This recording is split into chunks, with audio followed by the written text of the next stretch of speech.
We are nothing without you. You are the source of our strength. You're our shield and our buckler. You're our mind regulator. You keep us on the right path. You provide for us. You love us, even when we don't love ourselves. You provide for us grace. God, you're so good to us. If we had 1,000 tongues, we couldn't thank you enough for all that you've done for us, all that you're doing for us, and all that you will do for us.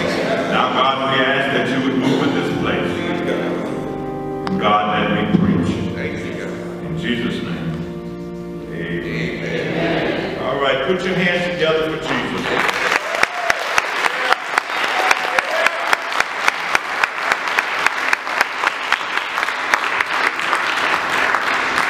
Well, it's good to see you all this morning.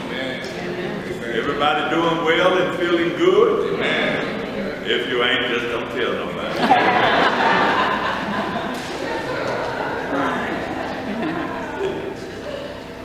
There's a word from the Lord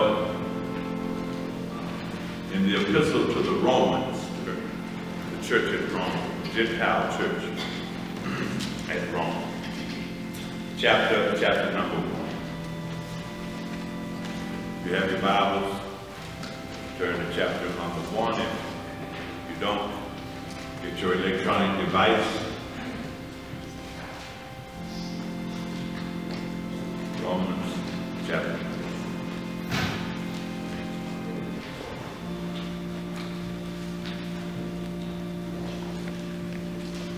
You got to say amen.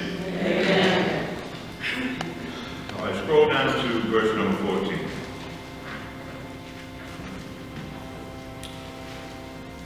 Paul writes these words.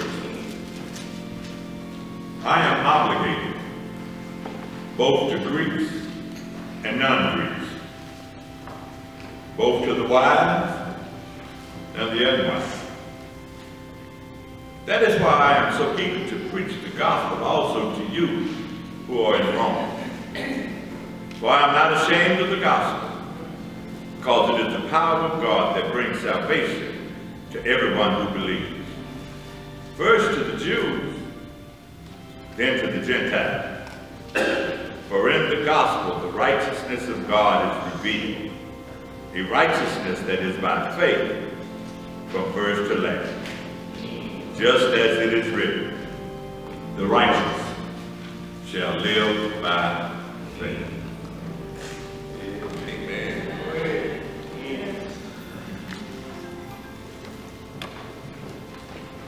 The book of Romans, or the epistle, the letter to the church at Rome, holds the church accountable.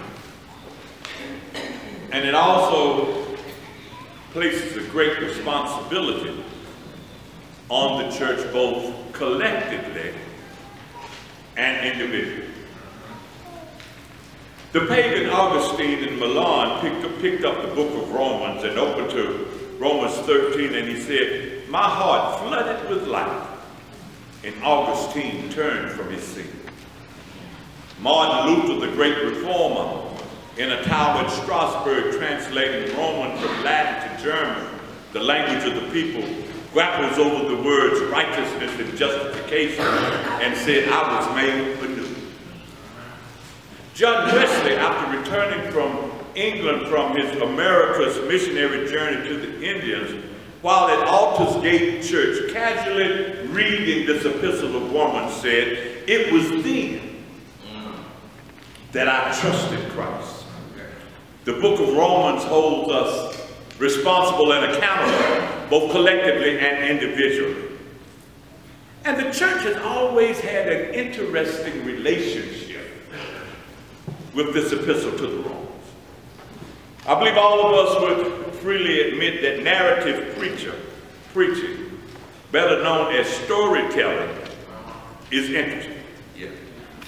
But we would also agree that doctrine has to be the foundation of any good story that's ever told. Well, that's what Paul, the writer of Romans, does in this letter. With 3 words, I am obligated. He begins to lay the foundation for the Christian church, both collectively and individually. He shows us the obligation that Jesus Christ placed on him. Paul said, I am obligated. And that's what I want to talk about this morning. The Christian's obligation. Touch your neighbor and say, the Christian has an obligation. Paul tells us that Christ had entrusted to him his word. In another writing, he said, I am a mystery. I'm a steward of the mystery of the gospel of God. Now this debt, this obligation that Paul is talking about can be viewed from two perspectives. Number one, that you are a borrower and you owe back to the one that you borrowed from. And number two is when you hold something in trust that has been given to you for a third party. And once that is done, then you're under the weight of that debt, that obligation, until the third party receives it. And it is from the second perspective that Paul says in this letter to the Roman church, I am obligated. It is not Paul's gospel. It is a gospel that has been entrusted to him. That's why every time I mount the pulpit, I mount it in fear and trembling. Because what I bring is not mine. It is what has been entrusted to me by God to give to you, the third party. So every time that I mount the pulpit, I'm afraid.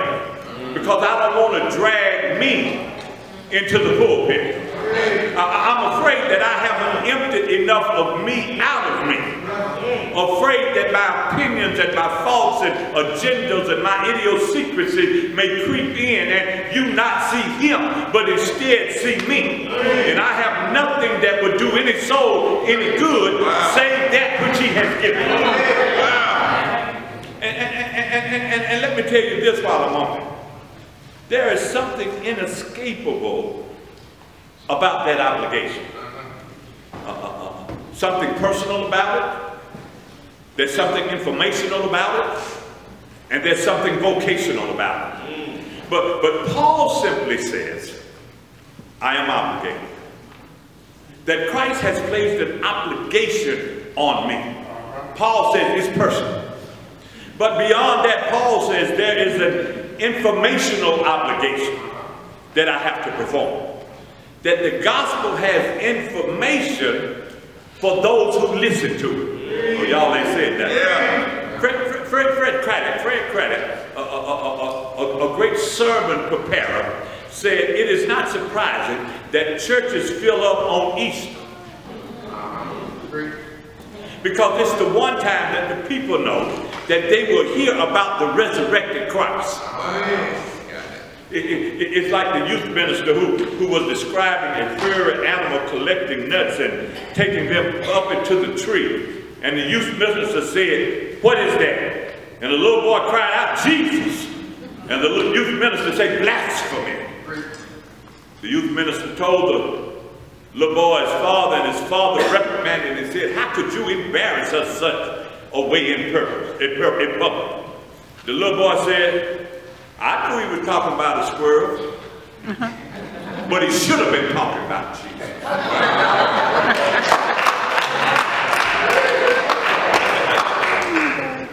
You have to always remember that as a Christian, you carry something personal, something informational, and something vocational. When you read the book of Romans, always remember that there is something autobiographic about it.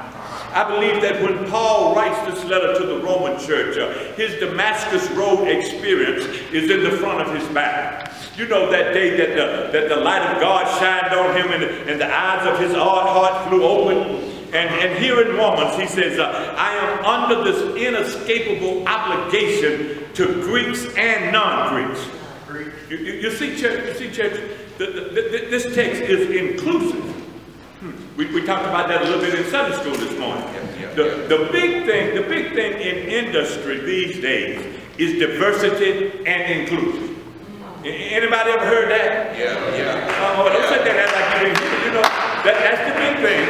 Diversity, they're starting whole departments on diversity and inclusion. People are getting PhDs and doctorate degrees on diversity and inclusion. Well, I'm glad that they finally got on board, because the Bible has always been diverse and inclusive. Yeah. The church's motto has always been, whosoever will, let it come.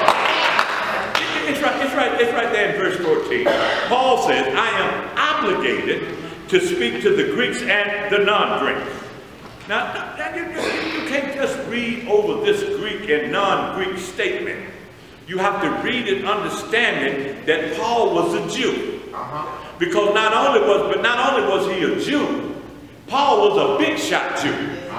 He was from the tribe of Benjamin, circumcised on the 8th day. He was a Pharisee who spoke Aramaic. He was born in Tarshish, brought up in Jerusalem, educated by Gamaliel, and worshiped in Hebrew congregation. Paul said, I am obligated. I have a debt to pay.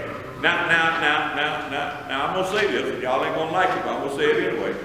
Because it ain't my gospel, it's his gospel.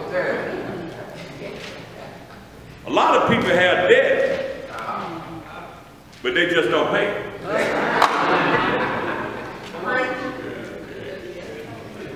See code